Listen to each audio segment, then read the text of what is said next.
Hey, how are ya? Welcome to Biocard Hunt Forever Worldwide. Please do not forget to like, comment, and subscribe. And don't forget to click the bell button so you can be updated every time we have new uploaded videos. Maraming salamat po. Enjoy! Hindi na pwedeng naidahilan na politika lang ito.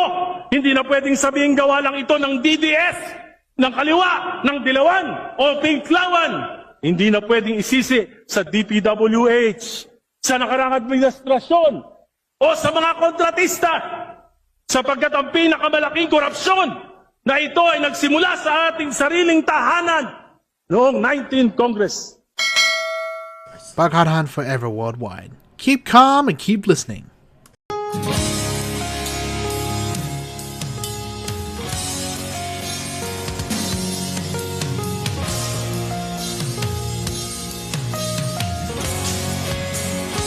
Kumusta ka kababayan? Mula sa bagyong nagdaan, di pa nakakaahon, lubog na naman tayo sa baha. Nakikita mo rin ba kasakiman nila? Buwis natin na pinaghirapan, sa bulsa lang nila napunta. Mga kababayan, tayo'y magkaisa.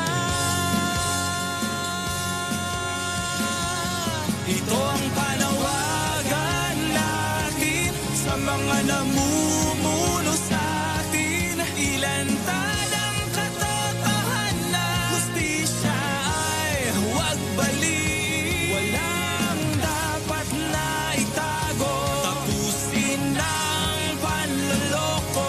Tunay na pagbabago ang sigaw ng Pilipino.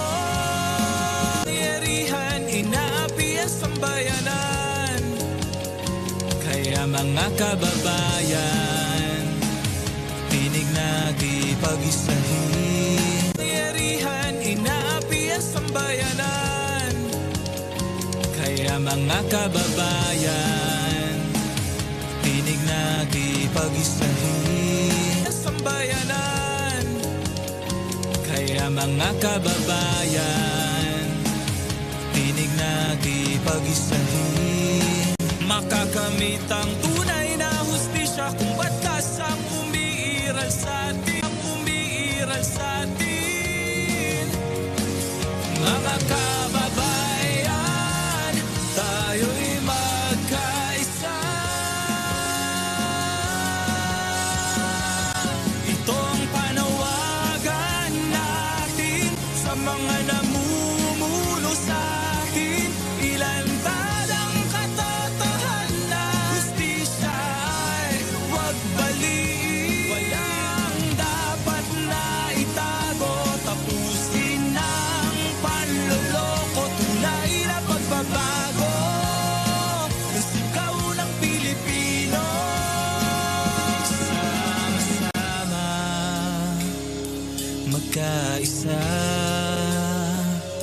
ating panawagan, pakinggan nila. Sama-sama magkaisa, sigaw natin katarungan. Ito ang panawagan natin sa mga namumuno sa atin. Ilantad ang katotohanan, hustisya ay huwag baliin. Walang dapat na itago, tapusin ang panloloko. Tunay na pagbabago ang sigaw ng Pilipino. Ito ang panawagan natin sa mga namumuno sa atin. Ilantad ang katotohanan,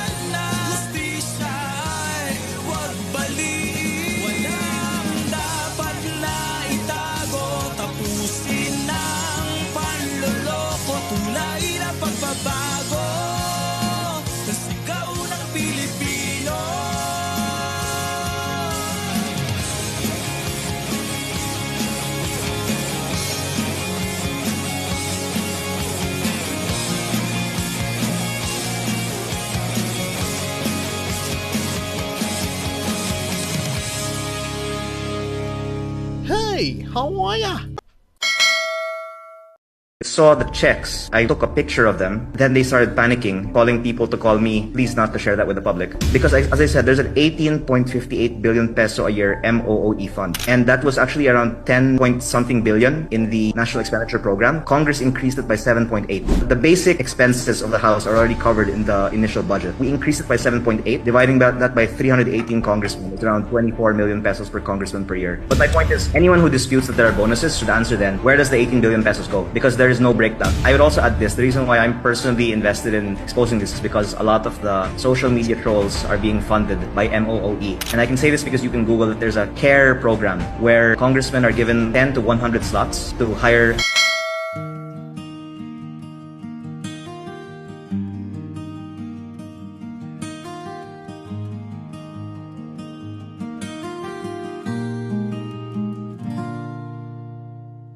Kabataan pag-asa ng bayan, sigaw ni Rizal, tinig ng katotohanan.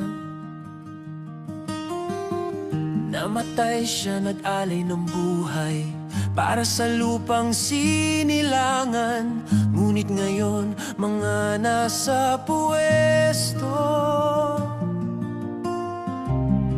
kayo'y siyang sumisira.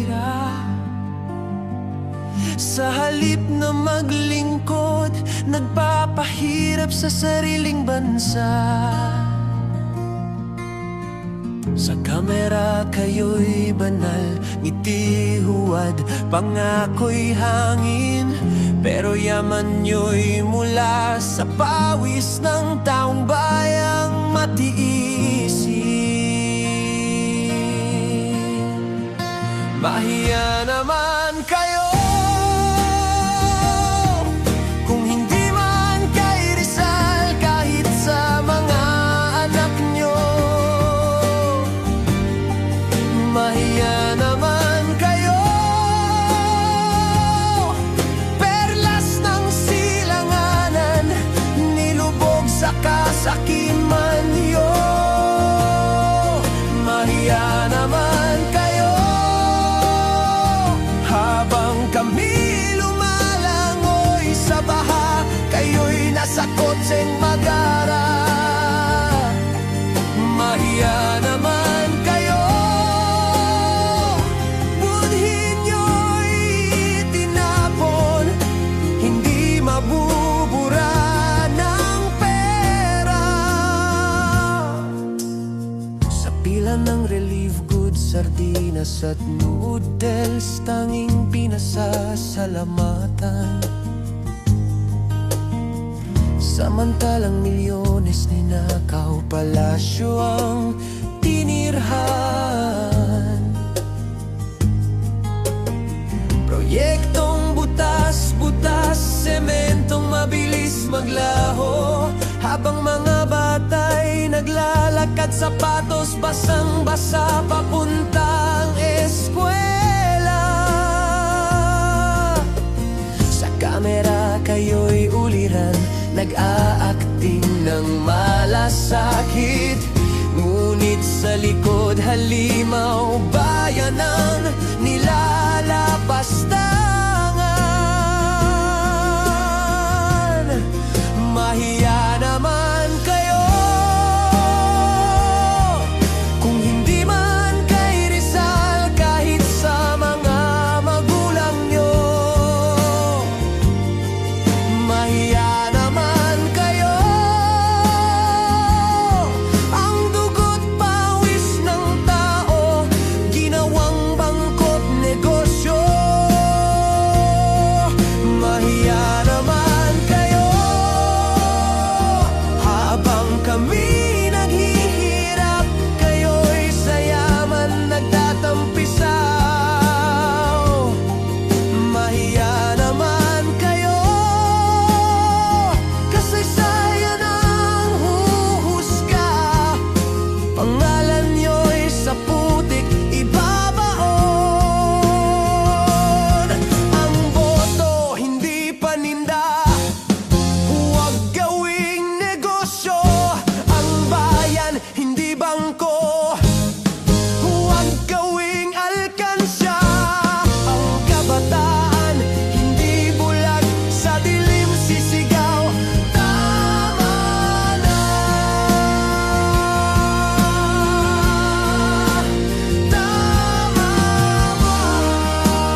bayaning nag-alay ng buhay, hindi para gawing bulsa ang gobyerno, kundi para maging ilaw ng kinabukasan.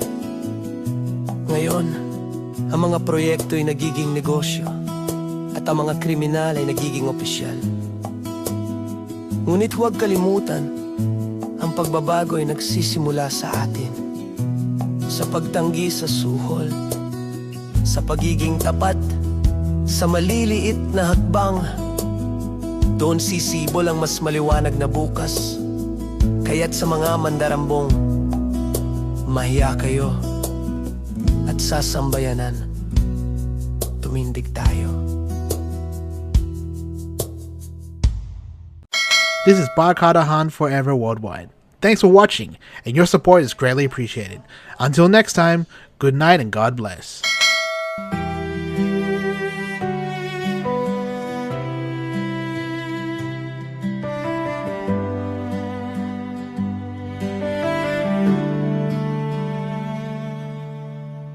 Sa dilim ng kasaysayan, may pintuang binuksan. Isang lider ang nagpasya, tuldukan ng hidwaan. Himlayan ng bayani, binuksan sa iyong ama. Bilang tanda ng respeto, kasalanay pinatawad pa. Sa halalan ng bayan, anak niya'y kinatagpo. Tiwala'y ibinigay sa iyong pangakong totoo. Bagamat malakas, anak niya'y nagpaubaya upang ang palasyo sa iyo'y ipagkatiwala. Ngunit nang ikaw ay naupo, ihip ng hangin nag-iba. Dating sa'yo'y This is Barkada Han Forever Worldwide. Thanks for watching, and your support is greatly appreciated. Until next time, good night and God bless.